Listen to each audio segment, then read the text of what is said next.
go try to block every shot, and I'm gonna be physical with you the whole game. You know Stu gonna be physical with you. When you think of the Pistons, you think it's just hard work and just gritty basketball. That's just the identity you gotta have when you put on that jersey. I'm not your average breed of canine. Not a good dog, I'm bad boy for life. I set the tone, don't care about no tick. Let it be known, I get my respect. Come in the lane and see I don't bluff. If you retaliate, that's on ya. Talking pundits, I hear your shade. Talking that chop, you must run this way. Put the dog palm, mess around, find out, Put the dog palm, mess around, find out,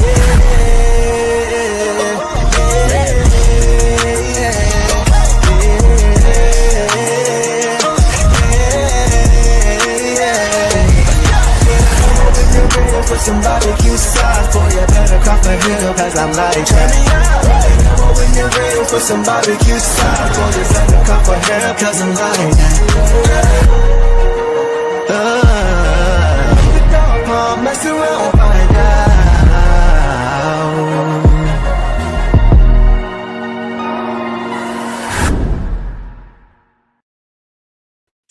Detroit basketball.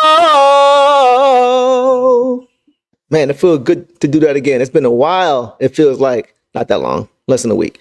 But it feels good to be back in the win column again. Everybody, welcome back to another episode of The Deuce Show. I appreciate you guys hanging out with me tonight. This is obviously the Pistons West Coast trip, so the games are a little bit later. So I appreciate everybody who was here showing up and showing out as you always do. Carl, my dog, what's up, man? Tough game, right? A lot of stress. Detroit basketball, baby. What's going on, DG, Chuck Brewer, everybody? Appreciate you guys who are here. So we are going to get into this game, man. Pistons got the win, right? They got the win over the Blazers tonight, 119-112. They now move to 36-29 on the regular season. And like I said, guys, this game was stressful, man. It was unnecessarily stressful.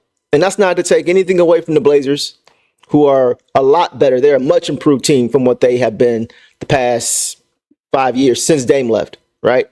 So to see them playing well now and to see Jeremy Grant in a good spot, to see him land in a good spot, right? You know, he played with the Pistons when he really was put in an unfair situation and, you know, he was supposed to be the guy and he's just not the guy to be the guy and he didn't have much around him. So it's nice to see him land on his feet and really be able to be in a good situation to grow with a young team alongside Chauncey Billups. And he played well tonight too, man. Jeremy Grant was hooping. He was hooping. If you guys remember, he was actually traded for 2 second-round picks, which actually led to us eventually getting Jalen Duren a few weeks later, or a few days later in that draft. So I thought that was interesting to see these two playing against each other tonight. But getting back to this game, man. Yeah, I want to say this first. Major shout out to Trajan Langdon. We've said this before, right? But it is so fitting tonight to shout out Trajan Langdon because this was a game the Pistons should have put away early, right? I always talk about what? Playing 4 quarters, right? And not letting your foot off the gas and keeping your foot on their neck when you have them down. And the Pistons did not do that tonight. They started off well. They got off to a good start. They controlled the game for most of the game, but they had stretches where they let their foot off the gas. And it got kind of tight. You can even see with some of our young guys, even Cade at times, he got a little tight. And the veterans on this team, man, that Trajan Langdon has brought in, whether it's via trade or via free agency, they have worked wonders for this team. They are the reason we actually were able to finish this game out tonight. Tobias Harris, especially Tobias was he was incredible tonight. But Tobias, Tim Hardaway Jr., Beasley, Schroeder, B-Ball Paul, all these guys have been nothing but positives. They started off, a few of these guys started off slow. Tobias started off slow. We know that. That was not a positive. But where he is right now, the production we're getting from him right now, I don't think anybody can be upset with the contract that the Pistons signed him to. He's lived up to it. To this point in the season, he has lived up to it. And this was a big win because the Pistons came into this game losing 2 straight. So a 3rd straight loss wouldn't have been a good look. And I'm not that it would have shaken their confidence, but it just would have kind of really put put it really been a snag in their momentum as far as them being able to grow and build confidence and stack up wins. So it was good to see them get a win tonight. The Pistons were the better team tonight. They were the better team tonight. Like, you could see they were the better team. And even though Portland has a lot of talent on that team, you can still see they're learning how to play together. You can still see they had a lot of unforced errors, a lot of turnovers, a lot of mistakes, a lot of bright moments, but also a lot of careless moments as well. And that's what young teams do. The Pistons do it as well. So, but the Pistons did what they're supposed to do. It's not always going to be pretty, right? They got the win. That's the most important thing. Hopefully they can learn some lessons from this again about the importance of playing full games and not taking, stretches of the game off. But, thankfully they were able to still get the win. This would have been a bad loss. So I'm glad the Pistons were able to get this win, man. They put themselves in a situation they didn't have to. But getting back to this game, the Pistons early, they established the tone, right? They created turnovers, turned the Blazers over, got out in transition, easy buttons. And I believe they finished the game with close to 30 fast break points. They average about 20 a game. So to get close to 30 was pretty good. That was good to see that. So they tried to identify and establish their style of play. And the effort was there for most of the game. They had stretches where it wasn't. They got lazy, but early in this game, the effort was really there. Like, you saw multiple guys, multiple jumps trying to get offensive rebounds and tipping the ball up and up and up and up. And the effort from all these guys early in this game was there. You could see that they had a sense of urgency about getting this win and putting it into this losing streak. And the bench tonight was really, really big too. They really helped to turn the defense up and helped to get out in transition and build that 18-point lead that the Pistons had twice. They had an 18-point lead twice. And they allowed the Blazers to get back in it, and it was down to about 3 with a few minutes left. So the Pistons, they played with fire, but it was definitely a team win. They needed a little bit from everybody. Yes, everybody. I'll get to that later. But they got it done, and that's the most important thing. So let's go ahead and get to the box score and take a look at what happened individually in this game. And we're going to start, obviously, with Cade.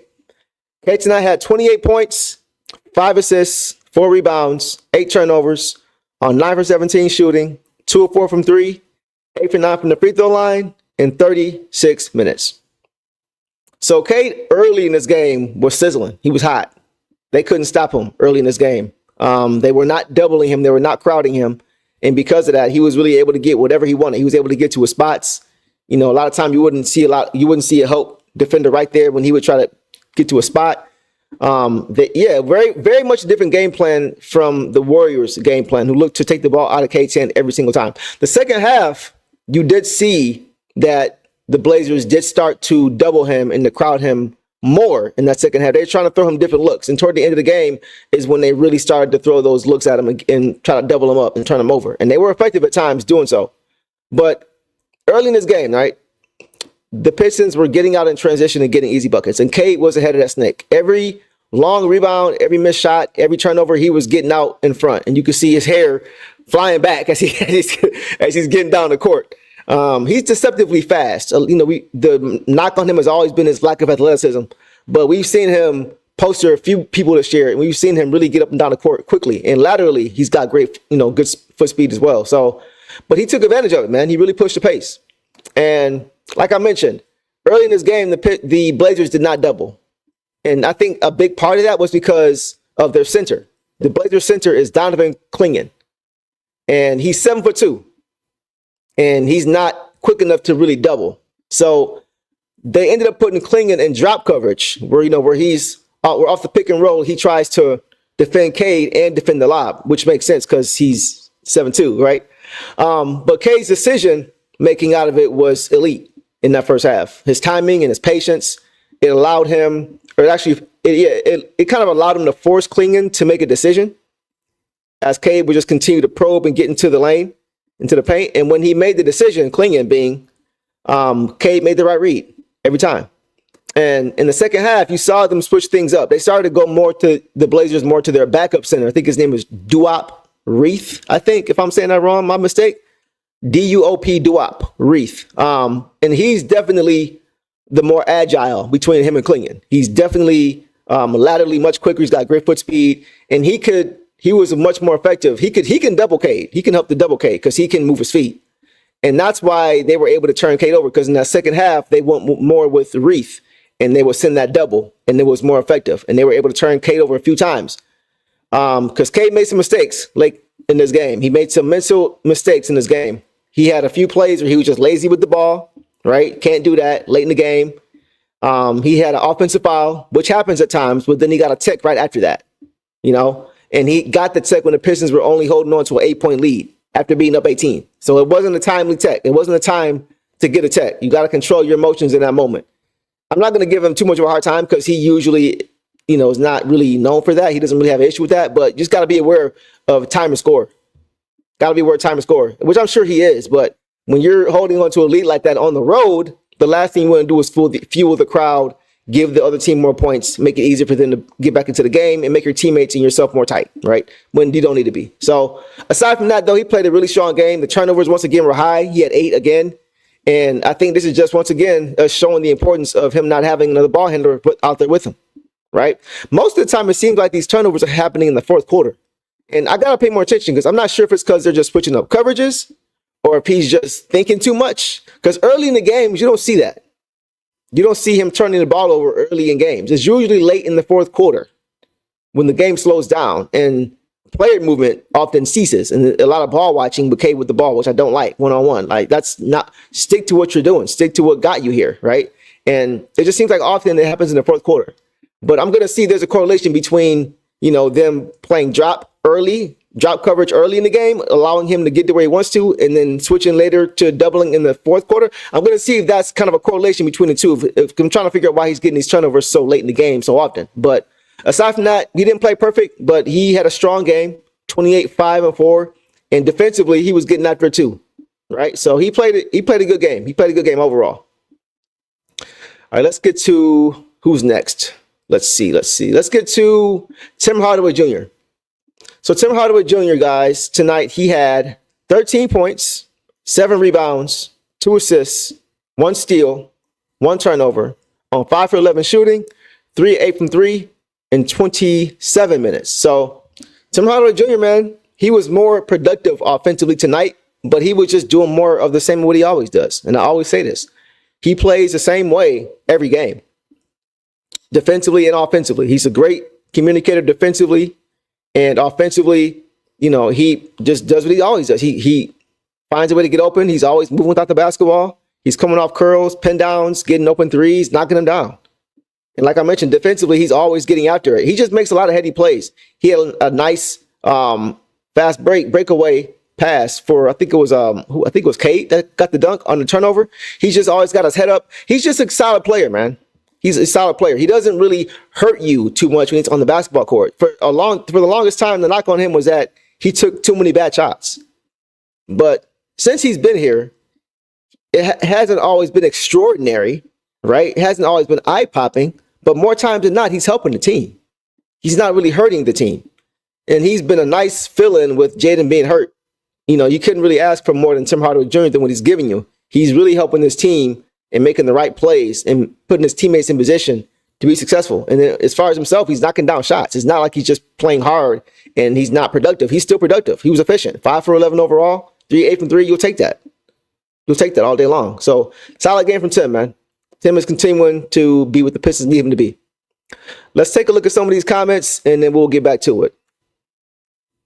Let's see. Reese, he missed a lot of open threes. Do I breathe? I'd never heard him before. It's my first time tonight actually getting familiar with who he was. Asar with the ball confused. The Blazers trapping Cade a little bit. Yeah, we're going to get to Asar, bro. We're going to get to Asar and everybody else. But I just wanted to take out these comments really, really quickly. Looks like he gets tired at first. Yeah, it does. It does. And once again, Derek, we always talk about it. It's because his backcourt mate is missing. Jaden would take so much pressure off of him late in the game. That's why you guys see Schroeder playing with Cade so much. Because you see that Cade is much better when he has another ball handler on the floor with him. Like, we brought Schroeder in to be the backup point, right? And that's what he does. But he also now is playing more with Cade, so that way they can't double him. If Jaden was here, that they wouldn't double him. They can't. Because now you've got Jaden on a mismatch. He's got numbers going to the hoop, getting downhill. He's either going to make the play, he's going to make the shot, get fouled, or make the right pass. So you can't do that when Jaden is available, which is why they have Schroeder playing more with Cade late in the game. Just something to point that out. All right, guys, let's take a look here. A few more, we'll get out of here. Tobias Harris needs the belt, the shots. Man, we're going to get to him too, Avery. 17 games left and up 5 spots from the 7th, right? I believe so. Devon. Schroeder is a point guard. Yeah, but Schroeder is out there. Cade just dribbles right into it and prompt. Yeah, he's got to be, listen, I'm not making excuses for him. I'm just pointing out what I see as to why it's happening. It doesn't mean it should be happening, but I'm seeing the culprit of what's causing it, but he's got to be better. The lazy passes, even when the ball gets stripped, he's a little bit too nonchalant for me. Like, he doesn't, when I play, I didn't get stripped much as a point guard. I didn't really get stripped much. I had that ball on the string, but whenever it would happen, I'm diving for it. I'm on the floor. You're not about to, you may tap it away, but you're not going to take this ball from me. I wish he would kind of have more of that mindset. He's just kind of too nonchalant when it gets knocked away. I want to see him have that same sense of urgency that he has with the rest of the game. That's the only thing I would say with him. He does have to work on just protecting the ball, but he's got to be a little bit more urgent at times when they kind of strip it from him. That's the one thing I want to see with Cade. He does it's just like he's just like too cool, like too cool with it. All right, you got me this time, I'll get you next time, or getting back on detour early trying to get the block, but just make sure he doesn't take it from you. But that's really it. Other than that, I think he played a really good game. But let's get back to the rest of the starters. So let's get to Asar.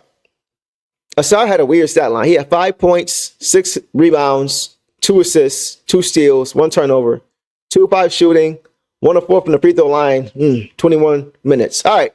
So a mixed bag for me with Asar. Very much a mixed bag. I'll start with this. When he does play, he's very effective. On the defensive side of the ball, especially. He started the game again on the Blazers' best player, Anthony Simons. If you ever want to know, if you ever are not sure of who the opposing team's best player is, if it's a wing, just look at who Asar's guarding. That's how you find out. Because he's been guarding the best player on the opposing team, the best, non-big on the opposing team for the past few weeks now, whether it's Trae Young, whether it's Steph Curry, whether it's James Harden, it doesn't really matter. He's been doing it every single night. And he did it again tonight, guarding Anthony Simons. So when he plays, he's effective. It's just that I still feel, guys, that his minutes are being monitored. Because once again tonight, what do you have? 21 minutes again tonight, by far the least. Second least was THJ with 27, right? 2 bench guys had more minutes than him. Almost 3 bench guys had more minutes than him. So I think it's just because they're still bringing him along slowly. If he was playing terrible, if he was playing bad, if he just looked out of sync, then the 21 minutes would make sense. But it's not that he's necessarily not playing well. It's just that I don't think he has the wind. I think he can early in the season, they talked about that, about him going in short bursts, go as hard as you can in that 2 to 3 minute spurt and then come right back out. And we were told a month or 2 ago that his minute restriction was lifted, but I don't think that means necessarily that he can handle a load, right? As far as being effective, that's going to take time to eventually get to a place where he can go 30, 35 and be effective for most of those, right? But I think as of right now, he's still working his way back from that 8-month layoff of having that blood clot. I still think, he was out longer than he's been back. He was out basically twice as long than he's been back. So I think, once again, and Alan, you said it, I think these 2 things correlate. I think he had 5 fouls again tonight because he was tired. When you get tired, it's hard to play with your feet. It's hard to play defense with your feet. It's easier to play with your hands and try to swipe. And a few times he was caught out of position. I saw him boxing out under the rim. A few times he gave up a few offensive rebounds, right? I think he doesn't usually do that. I think he was just tired. I really think he was just tired. Same thing I said last game. He was guarding Steph. Steph was worse because Steph has constant movement. Constant movement. That's the worst thing for Asar defensively. But I think, because we were asking ourselves, I think this is the 2nd game in a row, we've asked ourselves now, like, why isn't Asar guarding Steph in the 4th quarter? My boy King was saying it the other day, or last night. Why isn't he guarding Steph? Why isn't Asar guarding Anthony Simons in the 4th quarter? I think it's just because he doesn't have the wind yet. I think that's what it is. And as a side note, sometimes, man, I've talked about this. He needs to improve his ball handling, guys. He needs to improve his pacing and his ball handling. The same thing we said about Jaden last year, about how he just always going 100 miles an hour, north and south, doesn't know how to use his speed, use varying speeds, know when to use it and when to slow down. That's Asar this year. Asar is just 100 miles an hour, 100 miles an hour. And he gets into trouble, often like how Jaden got into trouble last season.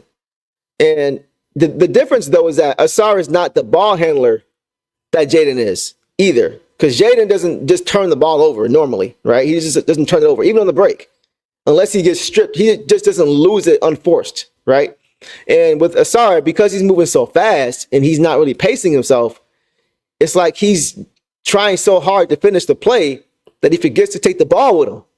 And he'll just lose the ball. He'll bobble the ball. And if he just slowed down just a half a step, he'll still be faster than most guys in the league because he's so fast. If he just slows down a little bit, that'll help him to just kind of gather himself, and it'll give him an extra second to make the right play if he needs to. So that's the thing with the Asar. Sometimes when he's dribbling, I just get nervous because he's moving so fast, and I just don't want him to turn the ball over. But I think those are the two biggest things for him. He definitely looked winded, though, guys. I think that's what's going on with him as far as his minutes and his fouls. So we'll keep an eye on that with Asar. All right, let's get to our last two starters, and then we'll move on to the bench. Let's get to Jalen Duren. Jalen Duren, man. Jalen Duren had 18 points, 12 boards, another strong double-double, 2 assists, 2 steals, 1 turnover, 5 fouls on 7 for 10 shooting, 4 from the free throw line, in 29 minutes. I said this last show, man, but JD has truly bought into being a star in his role. He's bought into being a star in his role. And now he's reaping the benefits of it. You're seeing how much he is benefiting from that style of play, from the style of play that he is exhibiting every night now. Even it's not perfect every night. He makes mistakes, like I always say, but you can see he's playing the same way every game now. You don't see him having a game where he goes 6 for 8, and then the next game he's like 9 for 20 because he took a ton of shots looking for his offense. Like most of the time he's taking less than 10 shots a game, and most of them are like all at the rim, whether it's a drop off for a dunk, whether it's a steal for a dunk that he's getting now apparently, whether it's out of the pick and roll. Like everything he's getting now is at the rim for the most part. Sometimes it's late in the shot clock, he catches the ball, tries to make something happen. That's not really his fault, but for the most part, he's really sticking to who he is.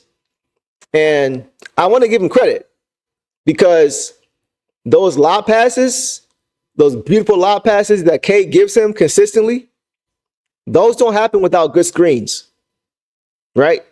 You got to set good screens to get Cade some space so he can get his guy on his hip and then get you the ball if his guy comes over. And to begin the season, to be honest, guys, JD was terrible at setting screens. He was terrible at setting screens. And a lot of time they will result in offensive fouls where you don't even get a shot on goal. And that was frustrating for him and for us, I'm sure, right? And it went the other way to where he ended up setting very soft screens because he was trying to avoid the offensive foul because he still was unsure how to plant and set a good screen without getting an offensive foul called on him. But we don't see that anymore. It's been a while since I've seen him get multiple offensive foul calls in the same game, right? Which happened a lot, very frequently early this season. But he's worked on his game, right? And that contributes to him not being able to stay in games. We saw him so often with the Andre Drummond syndrome, I will always say. The Andre Drummond syndrome is where you get off to a great start. You got like 4 points, 4 rebounds, 2 assists in the first 3 minutes. And then you get your second foul in the first quarter. And you got to sit down. The fact that he's setting better screens now allows him to stay in games because all fouls are not all defensive fouls, right? So that has really helped him across the board. And now he and Cade have great chemistry. And he's doing more. Like we're seeing him now. This is the second game I think I can recall where he had a breakaway steal for a dunk. And tonight he had two breakaway steals for dunks, or 2 steals for breakaway dunks. And one positive with him with that, because I don't usually like that gambling mindset and mentality, because that can really lead to a slippery slope of doing it too much. But normally when he gambles, he comes up with it. You don't see him gamble too much or too often, and he's a second late or a split second late, and the ball got through, and now they got a 3-on-2 headed toward the hoop, right? You don't see that too often with JD, which is positive. So I don't mind him doing that. You know, not a lot of bigs can do that in this league. Take it coast to coast like that. Not a lot of guys can do that. So if he continues to do it at a high clip to where more times than not he's coming up with it, I'm okay with that. But you just see how high his ceiling is. You see more and more the things that he can eventually do once he becomes a defensive force. Once he masters the defensive end, I think he'll be given more and more and more on his plate offensively. But as you see right now, he's buying into it. And that's a great sign. And he knocked down his free throws again, 4 out of 4. The last few games, he was a little iffy here and there. He's been shooting well overall in the season. But once again, he got back to shooting and knocking them down. So great game from JD. I think he had a double-double in the first half again. Like he's growing right before our eyes, guys. Really, really good guy. Really, really good good stats from tonight. Good game from tonight overall. All right, let's get to the bench. Let's get to the bench. So let's start with, did we do Tobias yet? We didn't do Tobias yet, did we? Tobias, we gotta get Tobias. Tobias was great, guys. Tobias was absolutely incredible tonight, watching him play the game. He had 20 points, 9 rebounds, 2 assists, 2 blocks on 9 for 13 shooting, 1 of 3 from 3, 1 of 2 from the free throw line in 37 minutes. Tobias Harris is, he's earning every penny of that contract, man. He is one of the biggest reasons we won this game tonight. Looking like baby Carmelo tonight in that mid-range. He made so many clutch shots. So many clutch shots. That's why I mentioned Trajan Langdon. Because all the vets showed up tonight. And the Pistons needed every single one. They needed all 4, not including Paul Reed because he didn't get a chance to play. But the other 4 vets, the Pistons needed all of them. Tobias was, in my opinion, the hero of this game. You can point to a lot of guys. You can say the BTA belt can go to any of those guys, right? You want to say Cade, you want to say JD, you want to say Tobias. A lot of guys could have got it tonight. But I think when Tobias made his shots, his timely buckets, man, when they were on a run, he would just make a shot to just quiet the crowd and settle the Pistons back in defensively, right? Back and forth. In that fourth quarter, they were going back and forth, where nobody could miss. Nobody could miss. And he was just delivering the goods, man. He was delivering the goods. I got to give him credit. He did have some mismatches tonight, smaller guys guarding him, and he took full advantage. Full advantage. Those guys couldn't guard him. Those guys could not guard him tonight. So that was good to see Tobias really continue to be consistent. He's been really consistent as of late. Very, very consistent on both ends. And once again, 9 boards. The last game he had 15 points and 12 boards. So like I said before, guys, we all know Tobias Harris is not a rugged basketball player naturally. But he's buying into the role the Pistons need him to play as this iteration's small forward, as this starting fives, or I'm sorry, power forward, he's playing power forward now. So looking around the league, all the bigs around the league, you see you're going to have to play big. You're going to have to crash the glass if you're going to give yourself, your team, and JD a chance, right, to really be able to bang and battle down there. So it's good to see that even though he's not that player naturally, he's more of a finesse player, a scorer. It's encouraging to see him doing what's best for the team, right? Getting on the boards, double-digit rebounds. That's great. That is great just to see that effort. And honestly, the whole team was doing that tonight. Everybody was crashing the glass. Everybody was getting on the boards. Everybody was diving on the floor for loose. Everybody was playing Pistons basketball. Everybody. I'm going to get to the specifics of the bench, but let's move on. But Tobias was great. Tobias was great, man. Super duper efficient. 9 for 13 from the field. Man, yeah, he was great. He was great, man. He's been such a welcome surprise, thinking about where he started from to start the season. But that's why, you got to have patience with all these guys. All these guys are in new roles, playing with new teammates and all that. So it takes time. It just takes time. So, all right. So let's get to the bench, guys. And let's start with Simone Fontecchio. Let me get some water. You guys know the drill. Got to get my water. whenever it's a conversation about Fontecchio. You guys might actually be surprised tonight by what I'm about to say. But I thought Fontecchio played well. I thought Fontecchio played well tonight. He had 5 points, 3 rebounds, 2 assists, 2 fouls on 1 for 1 from the field, 1 for 1 from 3, 2 or 2 from the free throw line in 11 minutes. Not eye-popping, not flashy, but impactful. Just last night, I said that I'm worried about him losing his role because a lot of time he's just out there. He's not really making impactful plays. Everybody else on his team makes an impact in some way, shape, or form that plays. But with him, I felt like he was the only guy that wasn't making an impact. He was just kind of out there. And if a shot wasn't falling, he really wasn't contributing, right? Tonight, he made impact plays. Tonight, he helped get a steal. He didn't get credit for it, but his hustle, chasing down the ball, tapping it to his teammate to get the steal, right? Not giving up on the play. Impactful play.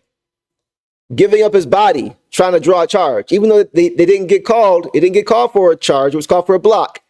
But he was trying to make an impactful play, right? That's what I'm talking about. He made the shot, the 3, 1 for 1. Great.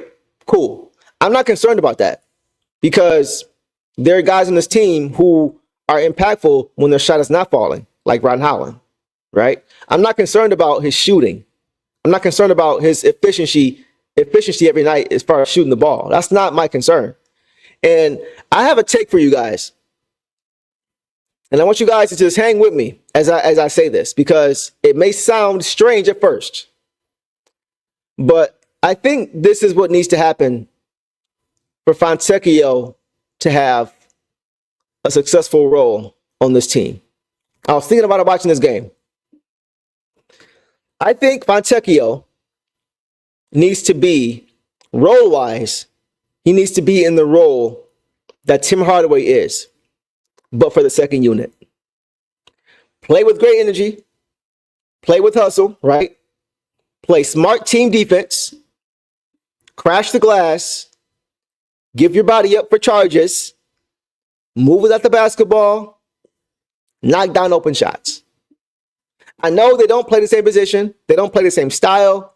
But for this team, both of those guys can do those particular things very well. And that's what I mean. That's why I think he should try to adapt his game as much as possible to doing those things. Tim Hardaway Jr. is a wildly different style player from Fontecchio, but they both can do things on this team such as those things. Because Fontecchio is not going to make his living in his league as an offensive threat. That's not going to be how he makes his money. That's not how he's going to be effective. It's going to be hustle plays. It's going to be his defensive IQ. He has a high defensive IQ. He doesn't make a lot of mistakes defensively as far as with switches and coverages and things like that. He understands how to play defense, right? And I just think if he can find a way to get that shot consistent and try to take more charges, right? Give your body up. Make hustle plays. That's how I think he's going to be effective. That's what Tim Hardaway Jr. does for the starters. If Fontecchio can do that for the bench unit in that role, because think about the rest of the guys. This team is very uniform. Isaiah Stewart and JD have the same role, right? You think about Asar Thompson, Ron Holland. They have a very similar role in what they do. You've got Cade and Schroeder. Those are your offensive hubs. They do a lot of the same things. Beasley and J.I., right? But J.I. is more of a ball handler and the playmaker as well with the shooting. So, like, all these guys can do the same things, whether it's the starting unit, whether it's the bench unit. You come in as a bench unit and do the same exact thing that the starters are doing. That's what I think is missing from that second unit, and that's what I think is missing from Fontecchio's game as far as how he approaches the game. I think if he approaches it that way, then he can be a lot better.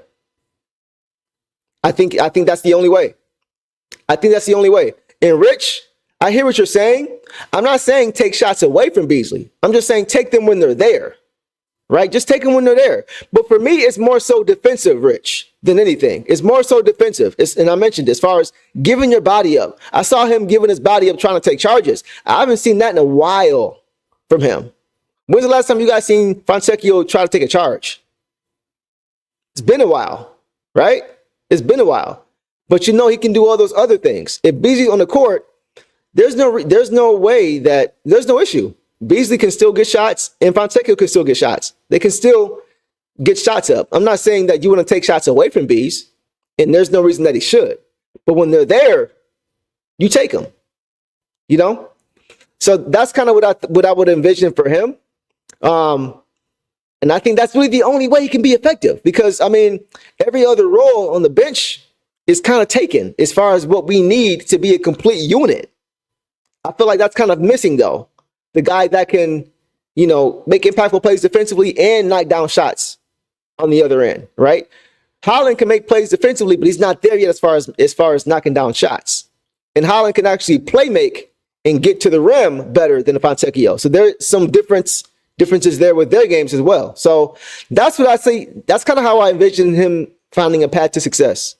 What he did tonight, not the points, not the shooting, just bringing that presence and making an impact, finding ways to be impactful, the way Tim Hardaway Jr. finds ways to be impactful offensively and defensively when he plays. So that's my take on Fontecchio.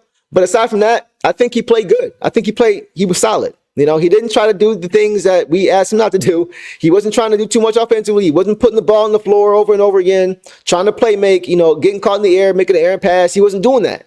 He was not doing that. He was moving without the basketball. I've said it all year. Move without the basketball, go straight up with the shot. If it's not there, move it and move yourself. That's what I've said all year. So to see him do it tonight was very refreshing. I don't care about the stats at all. Just bring that approach and you're going to be helpful for this team. And he did that. So I got to give him credit for that. All right. Let's get to a few more guys, and then we'll get out of here. Let's get to Ron Holland. We mentioned him already. Holland had 3 points, 1 assist, 1 rebound, 1 block, 1 for 3 shooting, 1 for 1 from the free throw line in 10 minutes. So not a quiet night from Ron. He didn't do too much. He didn't play a lot. I wish he would have played more, to be honest, on guys like Anthony Simons. When Asar wasn't playing a lot, I would have loved to see him guard him. I don't know why he didn't play a lot. This is the second straight game. I think Ron's only got like 10 or 11 minutes. So I'm not really sure why. I think he could be very impactful because he was impactful when he played. You know, I think he got a nice finish tonight. Got a steal, got a block. Yeah, he got an assist. So he found ways to be effective. And defensively, he was a dog, like he always is. So solid. Isaiah Stewart. All right, let's get to Stu.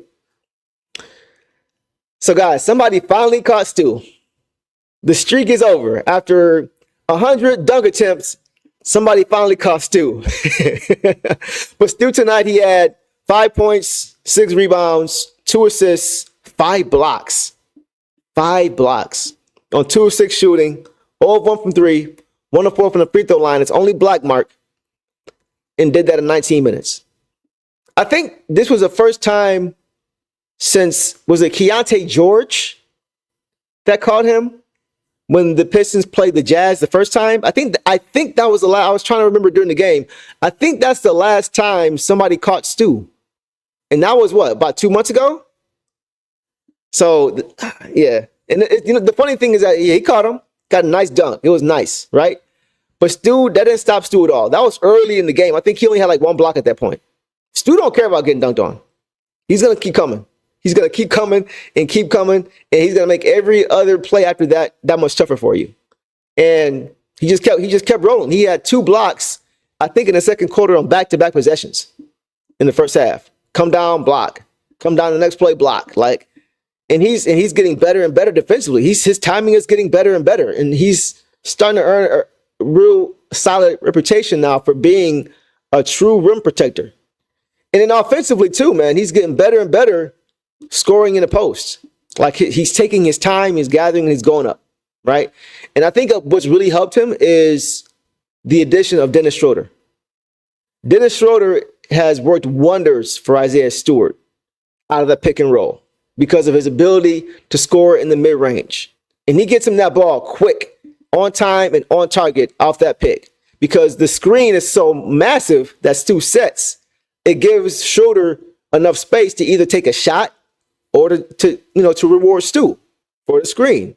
And he picks and chooses, much like how Cade does. Like I mentioned, a lot of these guys, whether starting a bench, they're doing the same things when they come into the game. Schroeder is to Stu what Cade is to JD. getting them easy. Now they come on. It looks a little bit different because Stu can't jump out the gym, right? But he's still getting the pass. Schroeder is to Stu on time, on target, giving Stu a great chance to get a good shot. And most of the time when Stu's in the paint and he's going up, he's scoring. He's getting much better in that post.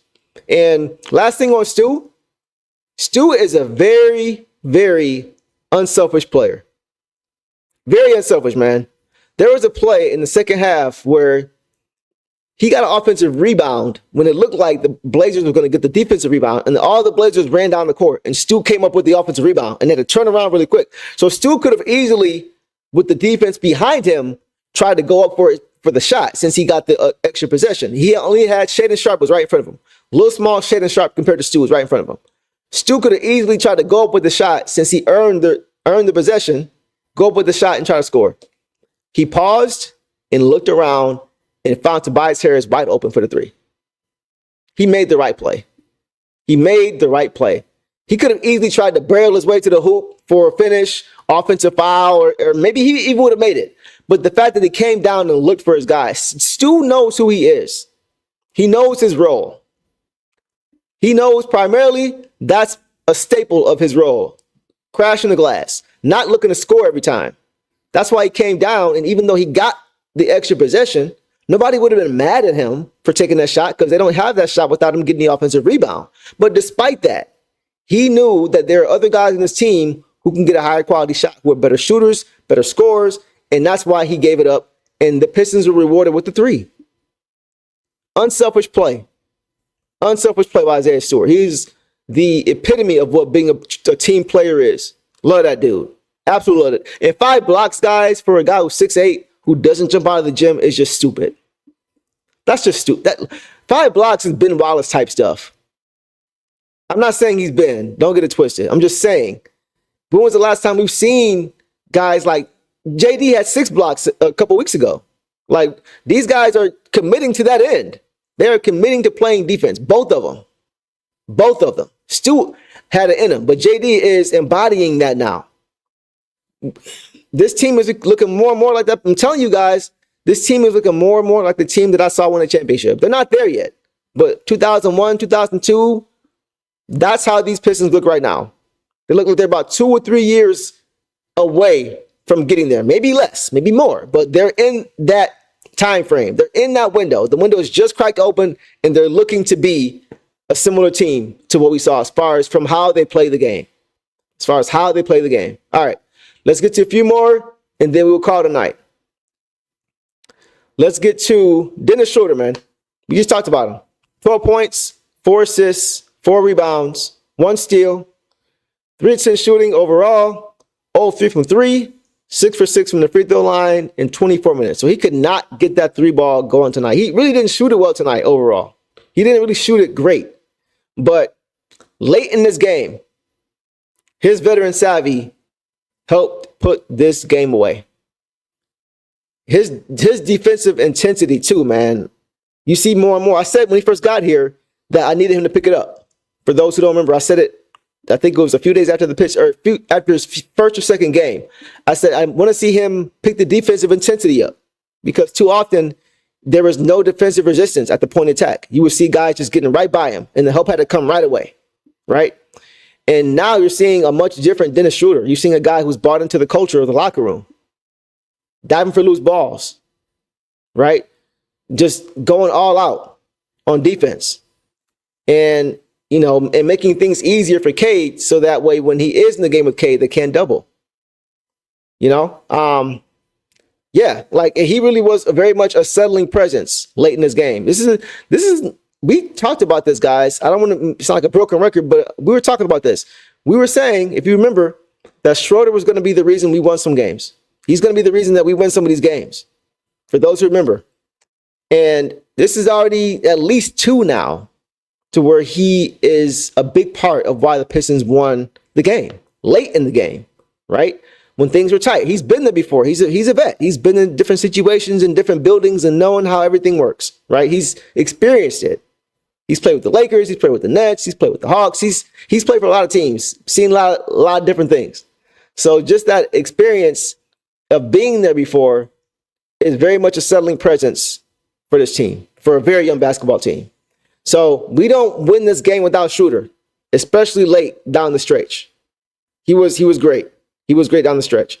Key on TV, they learned how to box up. Are you talking about JD and Stu? I think that's who you're talking about. If so, let me know. Let me get some more comments.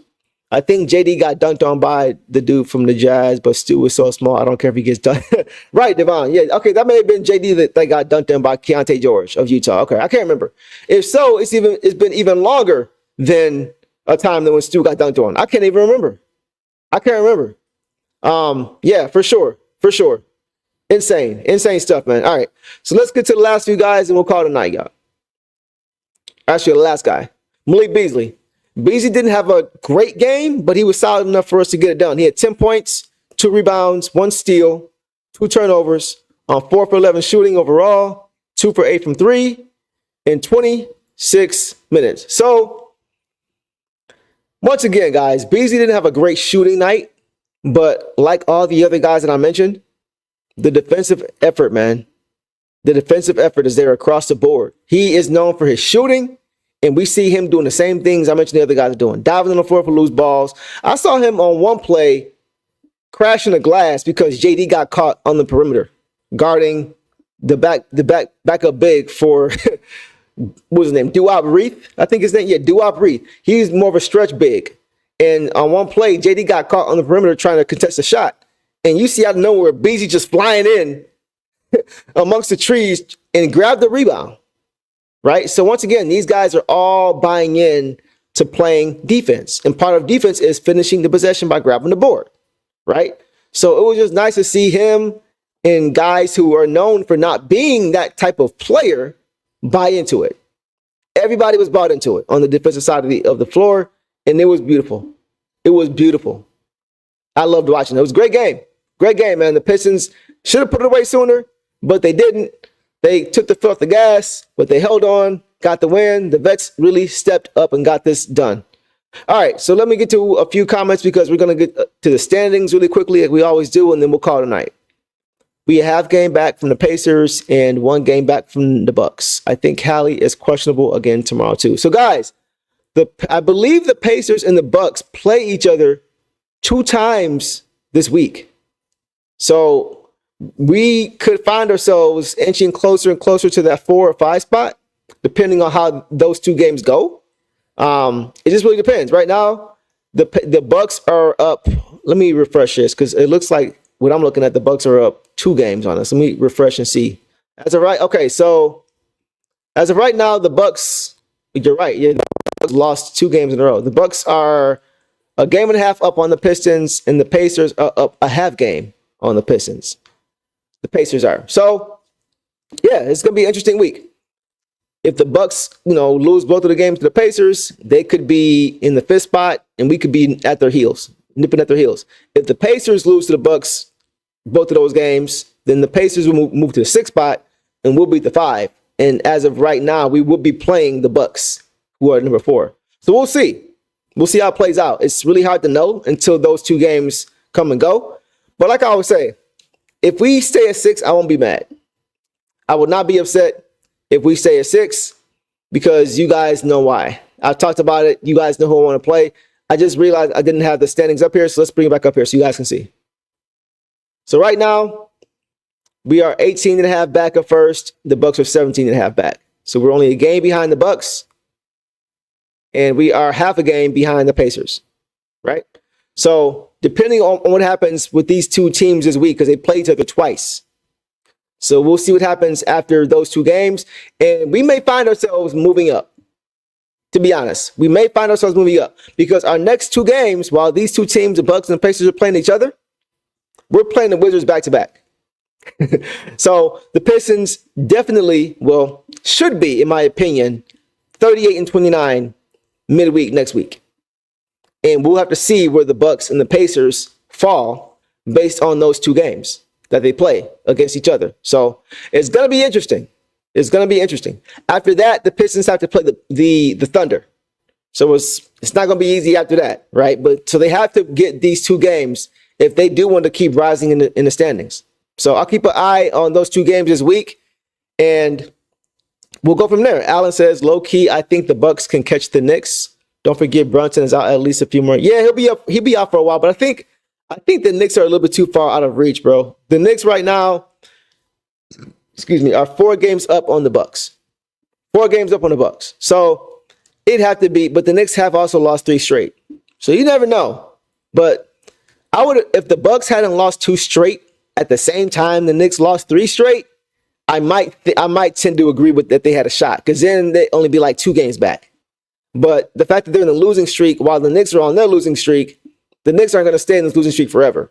So this would have been the prime time for the Bucks, in my opinion, to catch them, unless they plan to do so when they play. If they play head to head again, I'm not sure if they do, but if they play head to head again, they can make up a whole game. So we'll see. We'll see. You could be right. It's hard to know. We'll see. But we'll leave it at that, guys. Last comment. I want the Knicks. Devon says, I want the Knicks, but what if we get the 5th seed, then beat the Bucks for our last 2 games and move up to 4? It's possible. It's possible. You never know. You never know. It's going to be an interesting week.